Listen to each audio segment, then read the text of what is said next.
galera, beleza? Mais uma videoaula aqui no canal Saulomática, tá bom? E a aula de hoje é sobre um assunto poderoso, o logaritmo. Cara, para você que não me conhece, eu sou o professor Saulo Felipe aqui do canal e te convido a deixar o like aí no vídeo, tá? Se você não é inscrito no canal, te inscreve, tá? Isso vai me ajudar muito. E vamos para o assunto que é o que interessa pra gente.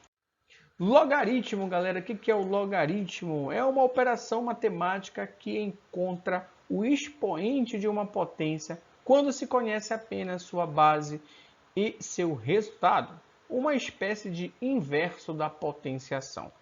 Gente, é uma definição bem complexa, tá? O que a gente vai entender isso aí é bem na prática. A primeira coisa que você precisa imaginar é como é que esse tal de logaritmo vai aparecer para você, como você vai identificá-lo. E o logaritmo tem esta carinha aqui, ó. Esta carinha de anjo, né? Que dá um trabalho demais para alguns alunos, né? Principalmente para você que está aí no ensino médio. Beleza? E o logaritmo, gente, apesar de ter essa cara estranha, ele não é tão difícil de se entender. É uma coisa bem simples, claro, que vai depender muito da sua prática, tá bom? Vamos entender um pouquinho da estrutura aí do logaritmo. Vamos lá. Características do logaritmo. Bom, você já sabe como é um logaritmo, vamos identificar cada parte dele aí, tá? Bom, o A, gente, ele é chamado de logaritmando, certo? O número que vai ficar no lugar do A, obrigatoriamente, ele tem que ser sempre maior do que zero, ou seja, tem que ser um número positivo, tá bom? Então, nada de negativo aqui. Negativo, então, opa, não é logaritmo, tá bom? Muito bem. O B, gente, o B, esse Bzinho bem aqui, ele é a base do logaritmo. A base, ela também tem que ser positiva e não pode ser 1, ela tem que ser diferente do 1. Tranquilão? Beleza. E o x, galera, é chamado de logaritmo.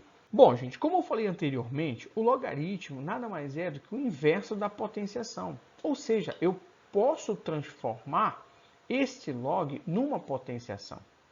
Numa potência. E como é que isso fica, professor? Fica assim, ó. Transformando esse logaritmo para potência, o b, que é a base, ele vai continuar sendo base, tá? O x, que é o logaritmo, ele deixa de ser o logaritmo, ele vai passar a ser agora o expoente dessa base, certo? E o a deixa de ser logaritmando e passa a ser o resultado dessa potência, tá bom? Tranquilaço? Então, observa como é a transformação, tá?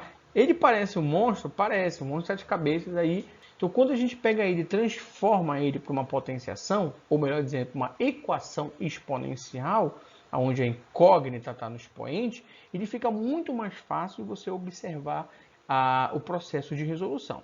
Tranquilão? Beleza? Vamos para um exemplo para ver como é que fica isso aí na prática. Tá aqui, eu tenho um exemplo, eu quero calcular o log de 81 na base 3, tá? Eu não sei quanto é esse log, eu chamei aqui de x, porque eu não sei o resultado dele de cabeça, tá? Então, para a gente determinar o resultado, a gente vai transformar esse logaritmo em uma equação exponencial. Vamos transformar isso aí para potência, tá? E como é que fica? Lembra, a base, que é o 3, continua sendo base. Então, tá aqui. Beleza? O x, que é o resultado, ele vai ser agora o expoente. E o logaritmando agora vai ser o resultado. Então, olha só. Eu saí do logaritmo e passei para uma equação exponencial. Ah, beleza. Aqui eu já vou poder resolver tranquilo, né? De boa. Como é que eu resolvo essa equação exponencial, professor? Bom, o primeiro objetivo da equação exponencial, tem vídeo aqui no canal falando de equação exponencial. Vou deixar o link aqui para vocês terem uma noção melhor de como é o processo de resolução. Mas não se preocupe que eu vou explicar agora. Bom, o primeiro objetivo é tornar a base em ambos os lados iguais, tá? Aqui é 3, então eu tenho que transformar isso aqui para a base 3. Para eu transformar isto para a base 3, ou seja, o 81, eu vou fatorar o 81. Vai ficar assim, ó. Fatorando o 81, 81 eu posso dividir por 3, beleza? E aí vai dar 27. Eu posso também continuar dividindo por 3, que vai dar 9.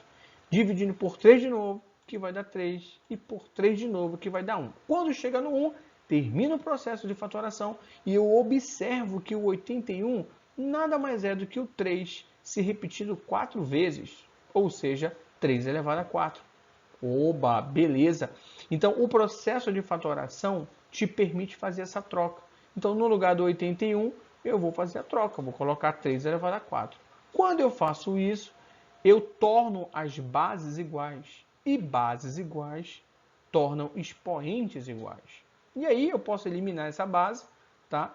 Em ambos os lados. Eliminando a base, eu posso concluir que o x é igual a 4. Beleza?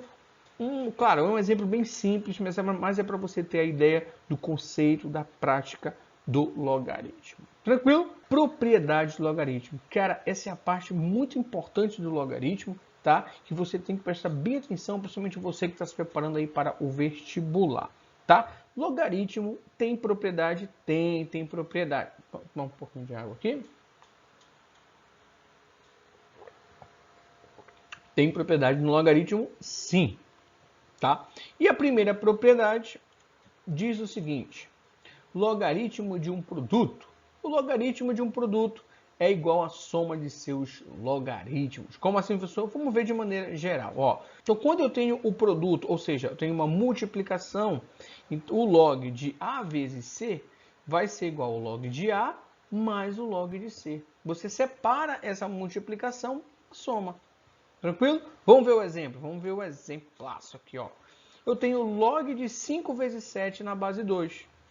Tá? Então, como é que eu fico? Ah, esse é o log da multiplicação. Então, eu posso transformar o log da multiplicação na log da soma. E é isso que a gente vai fazer. Então, eu vou pegar log de 5 mais o log de 7. Tá? Saí da multiplicação, passei para uma soma. Tranquilaço? Beleza, muito bem. Continua.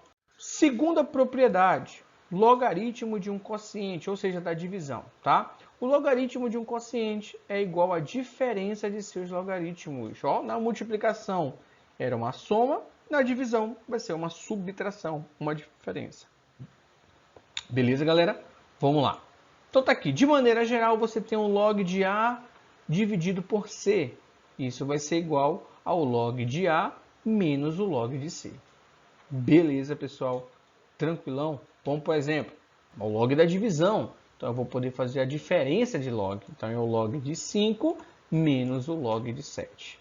Beleza? Bem simples, bem direto. São propriedades fáceis que, claro, você vai ter que praticar um pouco para você decorar essas propriedades aí. Mas você vai conseguir, pode ter certeza. Terceira propriedade, logaritmo de uma potência. O logaritmo de uma potência é igual ao produto do expoente da potência pelo logaritmo. Ó, aqui tem uma regrinha, né, que não é tão difícil, ela é bem simples. Você vai pegar o expoente e vai colocar na frente. Olha como é que vai ficar de maneira geral. Então você tem aqui o log de A elevado a C. Esse C, ele vem para frente do logaritmo, ó, bem aqui. Certo? E ele vai multiplicar esse logaritmo. Claro que agora sem esse expoente C. Então, eu tenho aqui o log de 5 elevado a 7. O que acontece, né, na propriedade? Esse 7 ele vem para frente. Então, vai ficar assim, ó, 7 vezes o log de 5 na base 2. Tranquilo? Muito bem, vamos lá, dando continuidade. Quarta propriedade. Quarta e última propriedade. Essa propriedade é muito importante, ajuda muito em determinados cálculos, tá? E a gente vai fazer um exemplo especial para essa daí. Mudança de base. A mudança de base consiste na seguinte relação. Olha só, de maneira geral. Eu tenho um log de A na base B. Se eu quiser mudar essa base, eu posso. Desde que eu faça o que a propriedade está me mandando. Ó, eu posso escolher a base que eu quiser. Aí o que vai acontecer? Eu vou colocar a minha base, eu coloquei aqui base C, mas esse A e esse B vão continuar, tá? Só que cada um vai ter o seu próprio log dentro dessa base que você escolheu.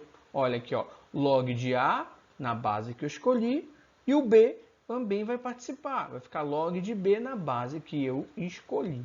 Tranquilaço? Vamos fazer um exemplo aqui, ó. Olha só o exemplo. Então eu tenho log de 5 na base 2. Opa, eu quero mudar essa base. Vamos supor que eu queira escolher aí a base 10. Tá? Então o que vai acontecer? Vai ter uma divisão de log, tá? Então eu vou pegar o log de 5 na base 10, na base que eu escolhi, e embaixo vai ficar o log de 2 na base que eu escolhi. Tranquilo?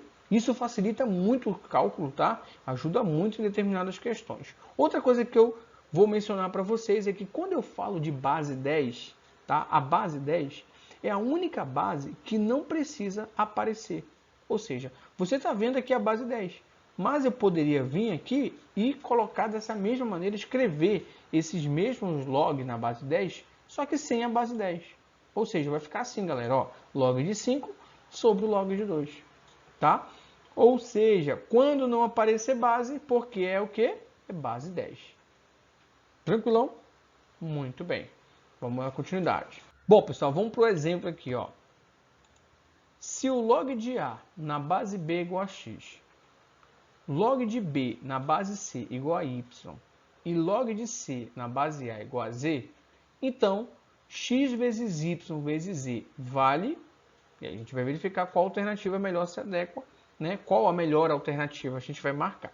Até porque só tem uma alternativa verdadeira, né?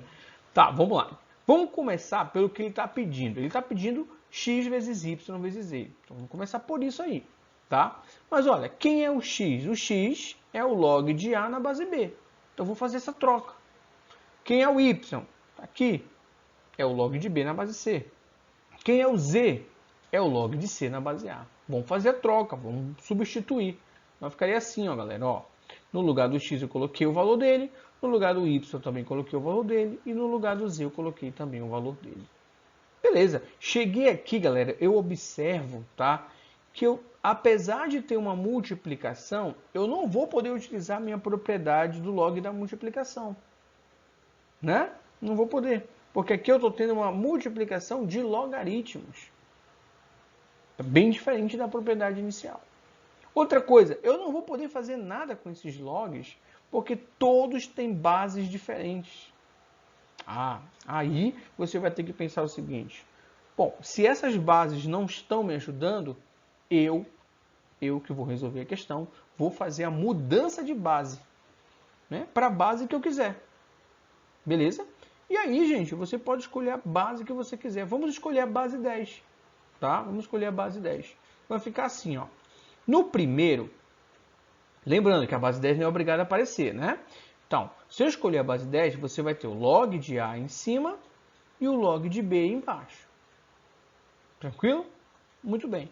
Vamos fazer a mesma coisa no segundo. Trocando aí a base. Vai ficar log de B em cima e log de C embaixo. No terceiro, também fazendo a mesma troca. Log de C em cima e log de A embaixo. Observa que agora todos eles têm a mesma base. Lembrando, quando não aparecer a base, é porque a base é 10. Beleza? Não vai esquecer isso, hein? Muito bem. E esses resultados, essas frações estão o que, galera? Estão se multiplicando. Então você tem a multiplicação com os dois primeiros, consequentemente você tem a multiplicação com o terceiro. Beleza? E aí dá pra gente observar o seguinte, gente. Aqui em cima você tem log de A, log de B, log de C. E embaixo a gente também tem log de A, log de B, log de C. Eu vou só organizar, tá? Colocar A, B, C em cima e A, B, C embaixo. Olha como é que vai ficar, galera. Fica assim. A divisão, né, entre a multiplicação no numerador do log de A, log de B, log de C, e embaixo log de A, log de B, log de C. Mas aí vem a grande jogada. Você está dividindo dois elementos iguais. Quando eu faço divisão, 10 dividido por 10 vai dar quanto? 1. 5 dividido por 5 vai dar quanto? 1. X dividido por x, quanto é que vai dar? 1. Ou seja, se eu estou dividindo quantidades iguais, o resultado vai ser 1. Tranquilo? Qual é a melhor alternativa? A alternativa letra D. Essa é a alternativa que você vai marcar e você vai ficar feliz. Tá bom, pessoal? Ou então observa que a propriedade de mudança de base, para esse caso, ajuda muito, facilita muito e os cálculos se tornam mais simples. Beleza, galera? Então, se vocês gostaram da aula, não esquece de deixar o like aí, compartilha o vídeo com os amigos e até a próxima aula. Fui!